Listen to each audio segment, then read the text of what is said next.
Good morning नमस्कार दर्शक बंधु आसतु जानिबा अंगनवाड़ी माँ मानकर खुशी खबर। गुजरात हाईकोर्ट निर्देश क्रमे सरकार कौन निष्पत्ति नेबाकू जाइछन्ति। गुजरात हाईकोर्ट केंद्र और राज्य सरकार को निर्देश देइथिले राज्य रे थिबा समस्त कार्यरत अंगनवाड़ी आशा सहायिका सरकारी नियुक्ति दिया जाऊ। हाईकोर्ट एही राय देशर लक्ष लक्ष अंगनवाड़ी आशा और माँ भौणी मानक पई लाभदायक हेबो। सरकारी कर्मी भली सेमानंकु सम्मान मिलु नथिबा बेले पक्षापता करा जाउथिबा जानिबा परे हाईकोर्ट एही राय सुनाइथिले।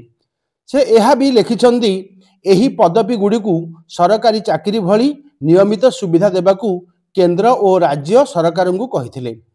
जस्टिस निखिल ए कारियल खंडपीठ रे यह कहिथिले केंद्र सरकार समन्वित शिशु विकास सेवा योजना रे 1983 रु 2010 मध्य नियुक्ति पाइथिबा अंगनवाड़ी कर्मी और सहायिका आवेदन शुणी हाईकोर्ट उपरोक्त राय सुनाइछन्ति।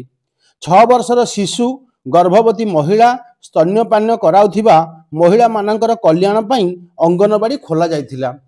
आज पर्यंत अंगनवाड़ी आशा माँ मानू ना किछि सरकारी वेतन ना ग्रेच्युटी ना पेंशन ना किछि सामाजिक सुरक्षा दिनकु दिन मिलुछि।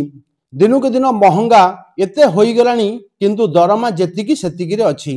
उत्तर प्रदेश भली राज्य रे अंगनवाड़ी कर्मी को 7,000 टंका वेतन मिलुछि, सहायिका को दरमा 4,000 टंका, जहाँकि गोटे परिवार चलाइबा बहुत कष्ट।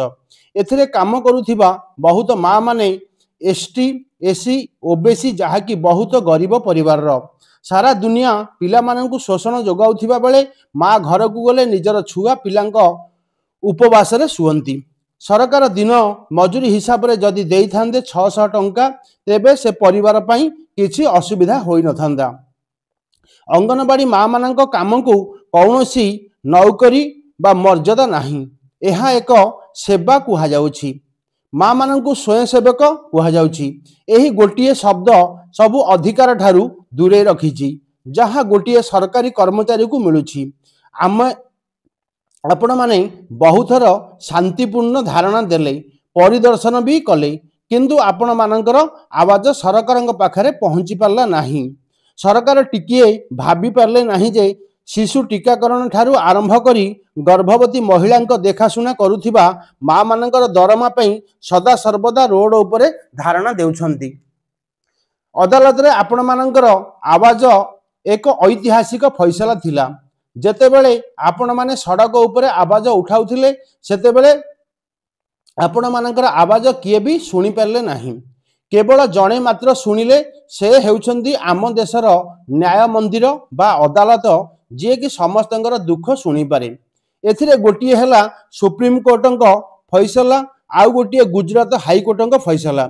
2022 सुप्रीम कोर्ट एमिति एक फैसला सुनाई थिले जेतेबेले सरकार कहूथिले एहा एक पार्ट टाइम भली।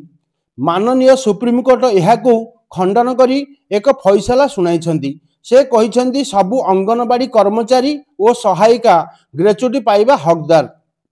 1972 ग्रेच्युटी कानून समस्ते पाइबा हकदार।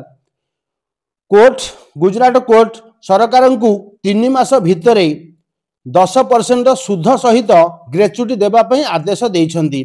एथुरु जना पडुछि अंगनवाड़ी माँ मानकर यथाशीघ्र सरकारी मान्यता मिलिबाकू जाउछि। सत कहिबाकू गले गुजरात हाईकोर्ट अगस्त 2025 रे एक ऐतिहासिक फैसला सुनाइछन्ति।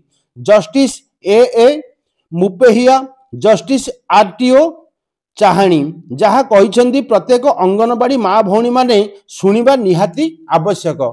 हाईकोर्ट कहिछन्ति अंगनवाड़ी कर्मी को मिलुथिबा 10,000 सहायिका को मिलुथिबा 5,500 टंका मानदे सेमानक काम को चाहिए बहुत कम। यह संविधान उच्छेद।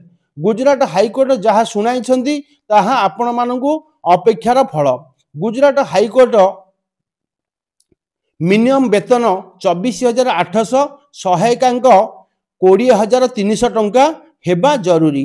तापरे हाईकोर्ट यह मध्य कहिछन्ति यह मानदे नुहे, यह सबु कर्मचारी वेतन। यह मध्य कहिछन्ति आपण माने स्वयं सेवक नुहे सरकारी कर्मचारी। ଏହି ଫଇସଲା ପରେ ଗୁଜରାଟର 1 ଲକ୍ଷ ଅଙ୍ଗନବାड़ी कर्मी उपकृत हेबे। आसंतु जानिबा एहा परे आउ कोन सुविधा मिलिबो, कारण केंद्र सरकार और राज्य सरकार मिलित भावे यही दरमा प्रदान करती। एबे राजस्थान सरकार सबु कर्मचारी दरमा 10% बढ़ाइबाकू जाउछंती। देखंतु आम ओडिशा रे केबे लागू हेउछि। नमस्कार दर्शक बंधु, जदि आम भिडियोटी आपनको भल लागिथिबो सब्सक्राइब एंड शेयर करिवे। रहुछि जय जगन्नाथ।